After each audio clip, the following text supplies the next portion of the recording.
So listen, it is almost pool time weather, and that means summer. Skincare routines when the seasons change. I mean, obviously you got to change your skincare. That's right. You should if you don't. And just like the seasons, switching up your skincare routine is crucial. So here to tell us and give us ways to scale back our summer skin routine while still protecting it is Dr. Smita Ramanadham, skincare expert and double board certified plastic surgeon. Whoa. Thank you so much for being here. You're all kinds of things. I was going to say having me. she has all the, she's got all the things. I have all the She's letters got at the all end of my name.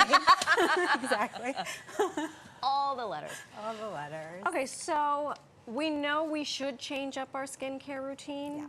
It seems so obvious, but from the woman with all the letters behind her name and all the board certifications, why do we do this? Well, we have to remember our skin is our largest organ and it protects us from the environment. So when the environment changes, we have to adjust our skincare also. So in the winter, it's colder, it's drier. We're using those thicker moisturizers. In the summer, we don't need that, right? So we can swap out for lighter formulas and just a lot of sun protection. That's really going to be the key over the summer. What about our cleansers?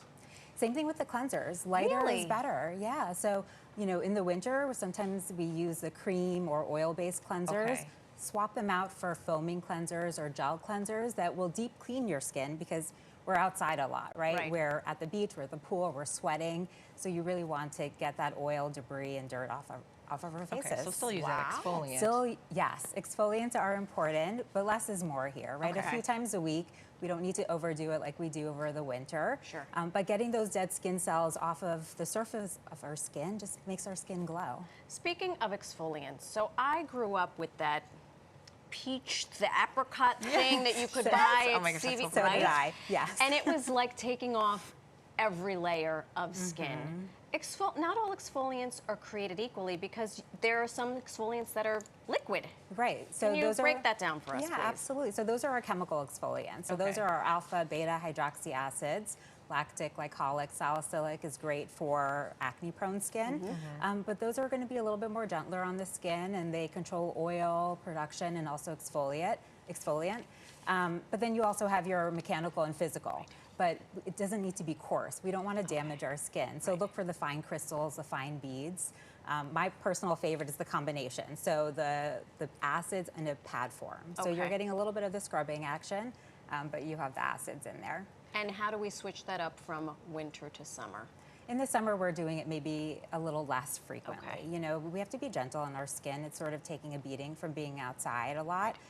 So less is more. Okay. Yeah, I mean, but you were saying change up your moisturizer, but there are still people that have extreme dry skin. Right? Right. So you still need to use the same stuff. Absolutely. I mean, moisturizing our skin is the most important thing we can do for our skin other than sunscreen. Hydrated skin is healthy skin, but use lighter formulas. Look for hyaluronic acid in your formulations or even a serum. Okay. And just your skin just needs to be hydrated. So you're still hydrating every day. You're just using different products. Now, what about makeup? I've switched from a powder rouge, as my Titi Jenny calls it, to like a stick formula. Oh. Yeah. Because I don't want the powder to settle into my wrinkles. So, so what should we do with our makeup for summer? I think, you know, keep it light. You're outdoors, you're having fun, so you don't need all those layers of foundation and powder and then to sweat on top of that. Just it acts as an occlusive layer, and so you can break out more. So just keep it light and just enjoy being outside. Yeah. Okay. I use a tinted SPF. Yes, Yeah. me too. Which I love.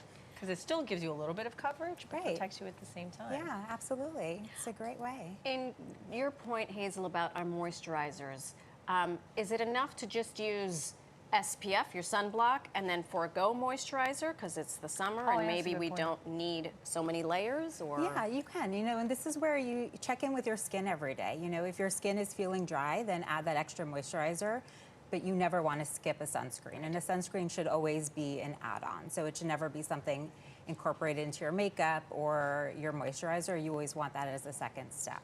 And how strong should our Yes. moisturizer. I mean, our SPF. SPF.